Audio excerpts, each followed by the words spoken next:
I read an article yesterday, and it was in relation to an athlete who had been, she was professional, and she talked about her experience with training, lifestyle, work, and just life in general. And it kind of got me thinking to a few clients that I've been interacting with in the last year or so.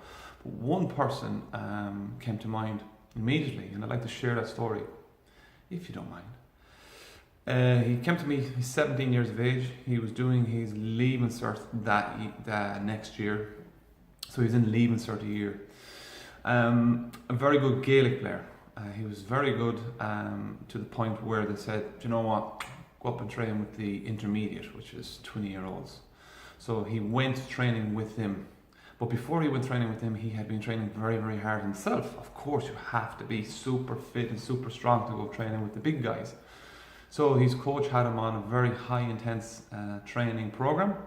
Then he went training with the older guys, and he struggled a lot to keep up. Struggled very much so. So now think of it from his body, just his body's perspective. His body had been trained, probably to a point of being overtrained. Then he went in training with older guys and trying to keep up with them. And that was very, very tough for him. And then, as I said, he was doing his leaving cert. That was psychologically more stress. His parents were putting stress on him because they were very proud of him. They wanted him to make this famous team.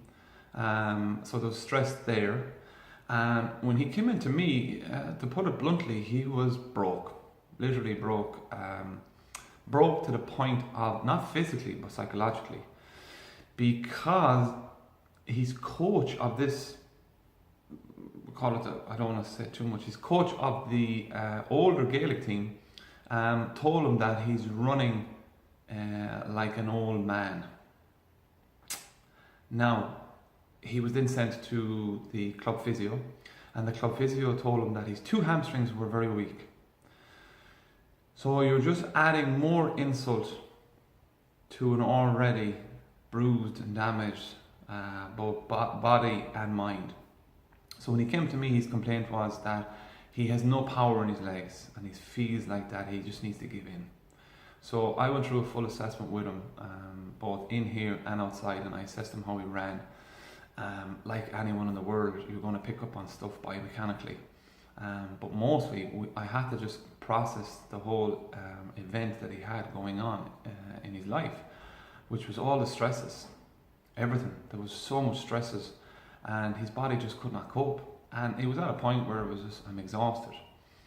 So I got him to stop doing all the stuff that he was doing from the strength and conditioning side of things, and I just gave him one exercise, which was with the hamstrings.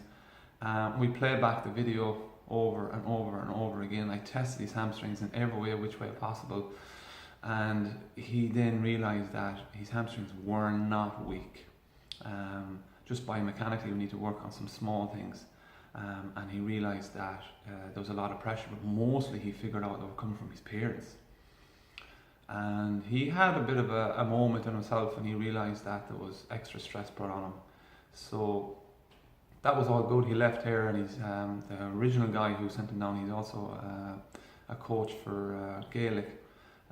Texted me about a week later, and he said the young guy is just back to normal. He's sprinting up and down the field.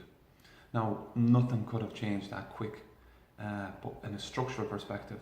So it was a clear connection for me that psychologically he had just switched his mindset, switched his beliefs, and it's lovely to see and hear that. It really is. So the point of this video is, if we just keep looking at the structural side of things, which I do, I'm a very structural based person, don't get me wrong, and ignore the psychological and the sociological side of things, we could fail. Our coaches are expecting too much from athletes, and it's just too much, and they, as I say, they break. And when I say break, I mean pick up an injury of sorts. So yeah, let's start thinking outside the box. Let's start recognizing that there's more at play than just structure. Okay guys, hope this video gets you thinking, and if there's any... So, a bit of a rant alert. I'm not driving around, I'm just stuck in the car. So, just finished my training, sprint, up here in Dangan. And I was tipping about doing my own thing, and in comes a lady and a gentleman, a young girl, maybe about 12, 13.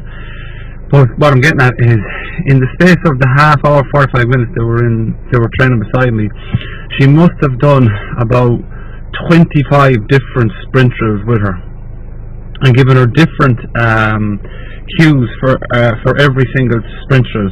And then when she went sprinting, it was even more sprint drills, more cues, more corrections. So she was picking apart every single piece of movement that this young girl was doing, and by the end of it I was just watching it, and the young girl was just absolutely deflated. She didn't know if she was coming or going in relation to her sprints, and it was just, it's somewhat comical but yet annoying at the same time. This lady, she's obviously she teaches sprinting of sorts, but my point is to any coach or any person out there, you know, just let the kids be kids.